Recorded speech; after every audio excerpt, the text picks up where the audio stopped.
In previous projects, we developed Insider Threat, a serious game that allowed us to collect data on how intelligence analysts work. When valuable software gets stolen from a fictional startup company, players search through a large set of emails, calendar events, server logs, and other documents to determine who stole the software and how. We use the data to summarize the workflow of 20 analysts as a graph. The graph is like a flowchart showing the most common actions analysts took and in what order. Actions were things like searching, reading documents, and drawing conclusions based on evidence. We had two goals in this year's project. First, we wanted to assist analysts by making intelligent and helpful suggestions while they worked. Second, we wanted to show that our visualizations could be useful in other domains besides just our game. We explored two different ways to make helpful suggestions, each with their own pros and cons. The first method for making suggestions is data-driven. Using the data we collected, we trained a neural network that can watch as a new player plays the game and predict what area of the workflow graph they are currently in.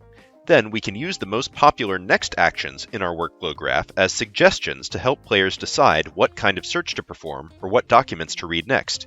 In this example, the player reads the initial police reports after the crime is discovered.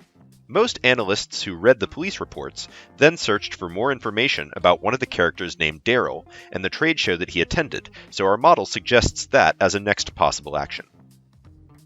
The downside to a data-driven method is that we need examples of how other analysts have worked on the same problem, and that might not always be available if it's a new problem or if we don't want analysts to mimic the behavior of others.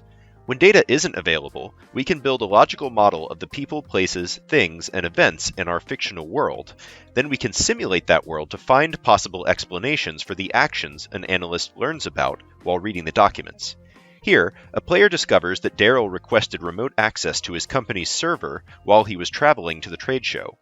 Our model can generate at least two possible explanations. Maybe Daryl wanted to work on the software while he was traveling, or maybe he wanted to download it so that he could hand it off to a competitor at the trade show. Intention recognition doesn't require data, but it does require a bespoke logical model of the domain and expensive planning computations, so it has its own pros and cons relative to the machine learning method. Besides making good suggestions, we also wanted to show that our graph visualizations could be useful outside of the domain we designed ourselves.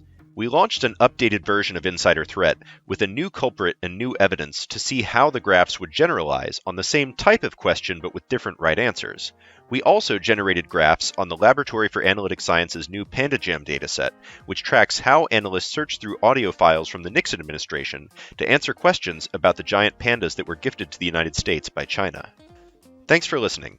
This work was a joint effort between the Corgi Lab and the Narrative Intelligence Lab at the University of Kentucky. We would also like to thank the staff at the Laboratory for Analytic Sciences at North Carolina State University for their support this year and for their help in collecting data on analyst workflow.